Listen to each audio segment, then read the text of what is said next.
Here is a short video that will help you on exponential functions. We see that y equals a times b to the x. It's called an exponential because the exponent has a variable x. And so if I look at my data here, I see that the y values are going up, and I see that the x values have consecutive x values, which is good because then I can see the pattern over here. And so I'm trying to see, how is 6 going up to 12? Is it adding? 6 plus 6 is 12, so that would mean 12 plus 6 is not 24. So it's not adding that's going up. If it was adding, then that would be a linear function, which we learned earlier this year. Now I would look at, well, what other things make numbers go up? Multiplying. 6 times 2 is 12. 12 times 2 is 24. And 24 times 2 is 48. So I can see that this function involves multiplication. And so that clearly makes it an exponential function. And so because the data is going up, I would say that's an exponential growth. And so we are looking for A, the initial value, and we're looking for B, the growth factor.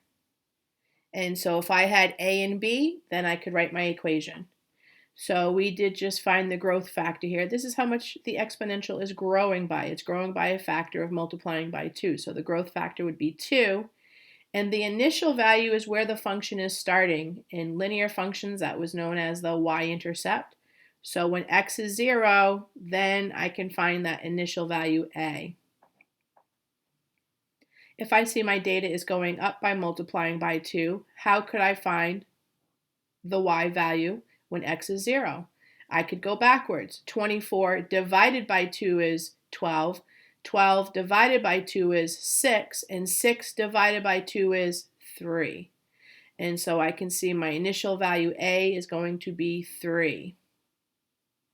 Now that I have my a and I have my b, I can write my equation. Y equals a, my initial value 3, times my growth factor b, 2 to the x.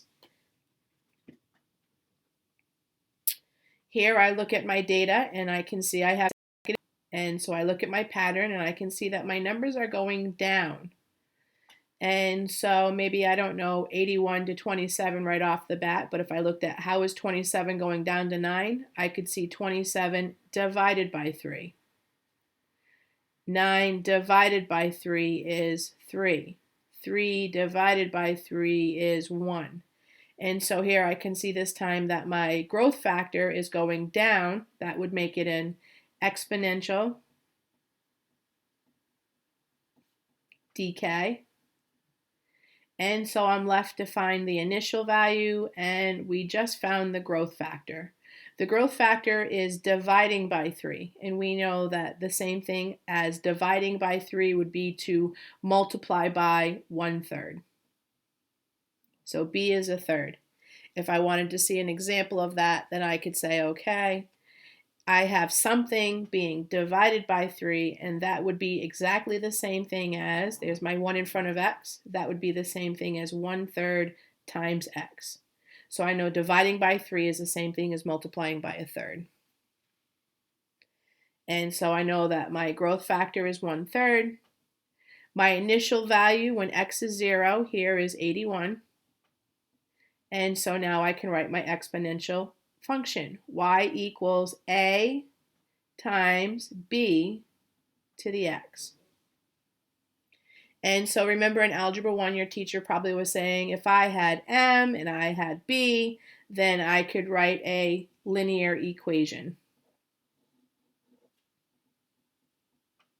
Well, today we're talking about if I have the initial value a and the growth factor b, then I can also write an exponential equation.